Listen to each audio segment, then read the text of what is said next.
Planifier les visites pour un acheteur, c'est souvent quelque chose qu'on imagine très simple, mais en réalité, c'est beaucoup plus complexe qu'on pense. Au départ, dès que l'acheteur a un coup de cœur, la job du courtier immobilier est de vérifier qu'il n'y a rien de problématique avec l'immeuble pour être certain que notre client veut le visiter.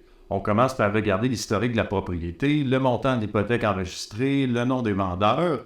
On valide ensuite les documents partagés, les problèmes déclarés, que le terrain n'est pas en zone inondable ou qu'il n'y a pas une servitude problématique, par exemple, les cotisations spéciales pour un condo, les inclusions au bail pour un plex, etc., etc. Ensuite, parmi les propriétés retenues par notre acheteur, on figure un trajet logique pour tout visiter. On ne veut pas faire des allers-retours inutiles. On note les instructions de visite du genre qui nous ouvre, le code de boîte à clés, est-ce qu'il faut faire attention que le chat ne sorte pas de la maison, etc.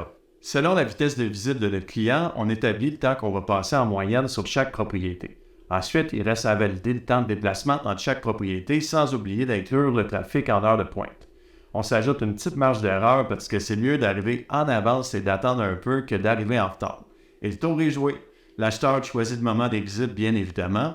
Et dernier point important, il ne faut pas s'épuiser. Je déconseille à tous les acheteurs de visiter plus de 5 propriétés par jour parce qu'on finit par être moins concentré et on peut se mêler dans les détails de chaque propriété à force d'en voir trop. C'est souvent l'achat d'une vie, donc idéalement, il faut être en pleine forme pour manquer aucun détail. Bonne visite!